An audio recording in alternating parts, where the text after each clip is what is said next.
Topiknya adalah tentang masalah sampah yang ada di pondok pesantren.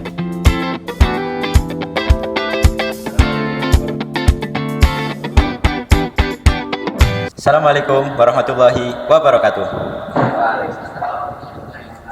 Halo semuanya, selamat datang di podcast Santri Hijau, suara santri untuk bumi.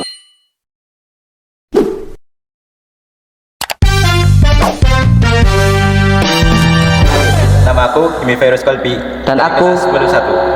Dan aku Aska dari kelas 10-2. Hari ini kita mau bahas topik yang super penting nih. Apa tuh topiknya? Topiknya adalah tentang masalah sampah yang ada di pondok pesantren. Di pondok itu banyak banget yang buang sampah sembarangan, mulai dari plastik jajanan, bungkus mie, kertas tugas, bahkan sisa-sisa makanan yang gak habis. Tapi masalahnya, semua orang itu kadang merasa, ntar juga dibersihin sama yang piket.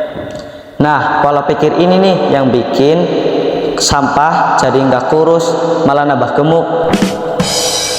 Hari ini spesial teman-teman, karena kita kedatangan tamu. Beliau adalah pengurus dari pondok pesantren Rodotul Ilmi. Ini dia, Kang Faza Hikama. Assalamualaikum warahmatullahi wabarakatuh, Kang. Waalaikumsalam warahmatullahi wabarakatuh. Gimana nih Kang kabarnya? Alhamdulillah, kabarnya hari ini baik selalu. Alhamdulillah. Jadi gini nih Kang, kita ngobrol santai aja lah ya Kang. Jadi gini, di pondok pesantren itu kan ya, yang namanya sampah itu kayak udah biasa, di mana-mana itu pasti banyak gitu ya Kang. Nggak di pondok yang kecil, pondok yang besar, salaf atau modern, pasti ada aja gitu ya Kang. Sebenarnya tuh sampah yang ada di pondok itu tanggung jawabnya siapa sih Kang? Jadi gini ya, kalau terkait sampah di area pondok pesantren, sebenarnya itu menjadi tanggung jawab kita bersama ya, atau menjadi tanggung jawab seluruh warga pondok tersebut ya, mulai dari santrinya ya, putra maupun putri, kemudian pengurus ya, kemudian ada pengasuh pondok dan didukung dari pemerintah daerah. Jadi bukan cuma pengurus yang seksi kebersihan gitu bukannya Kang? Bukan ya. Kita dapat ambil contoh ya, ibaratnya dari bagian santri ya. Bisa saja ya setiap santri itu bertanggung jawab ya pada saat pembuangan sampah ya, ibaratnya membuang sampah pada tempatnya ya.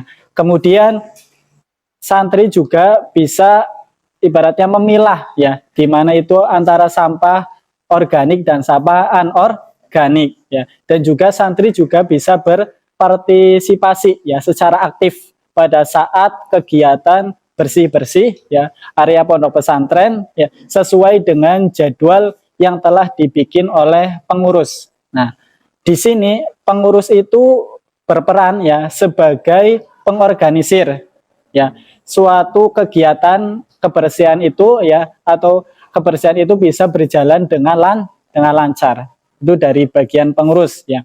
Contohnya dengan cara pengurus itu ibaratnya membuat jadwal piket ya, kemudian mengkondisikan ya atau mengawasi anak yang sedang melaksanakan piket ya, kemudian menyediakan adanya tempat sampah ya, kemudian mengadakan adanya penyuluhan.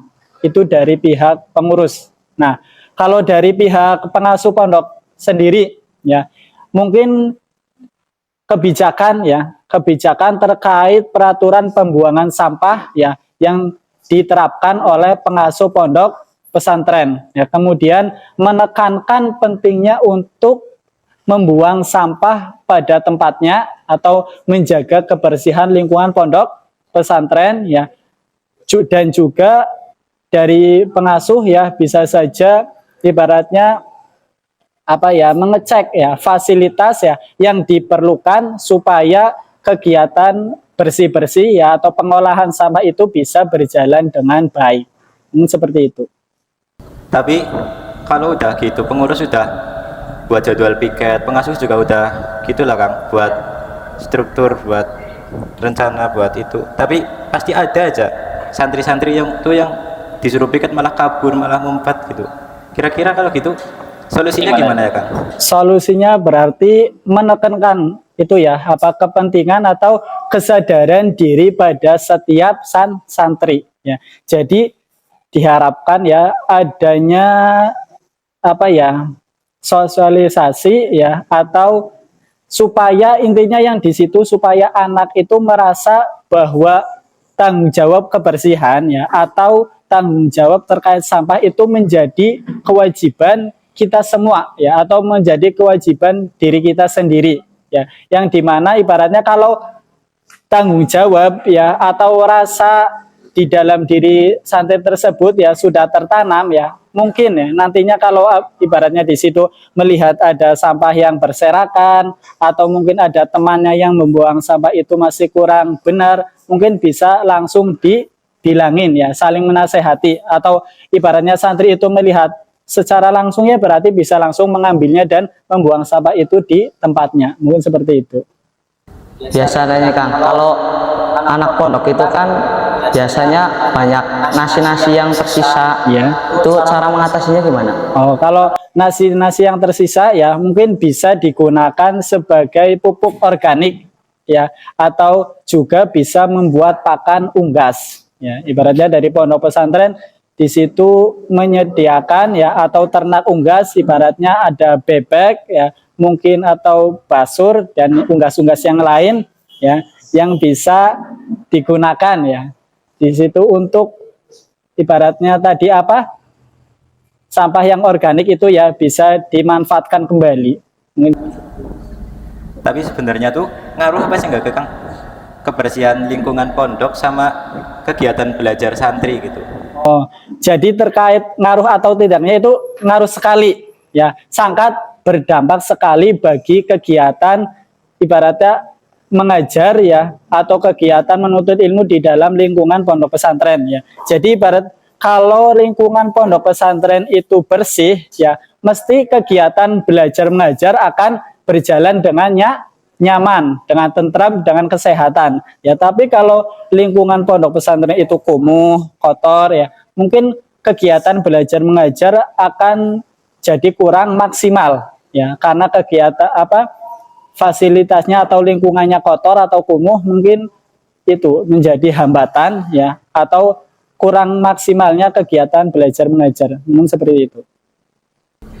Jadi dari sini dapat diambil kesimpulan bahwa kebersihan lingkungan pondok pesantren, kelasnya atau dari lingkungannya itu sangat berpengaruh untuk kegiatan belajar mengajar santri di pondok pesantren.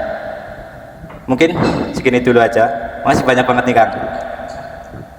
Semoga ilmu yang kita dapat hari ini bisa bermanfaat buat kita semua, sama buat yang nonton juga. Amin. Amin. Mungkin segini dulu episode dari kami. Nantikan terus episode Santri Hijau berikutnya hanya di Arido Channel.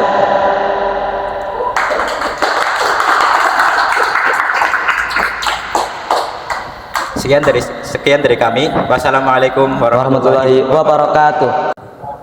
Santri Hijau, suara santri untuk bumi.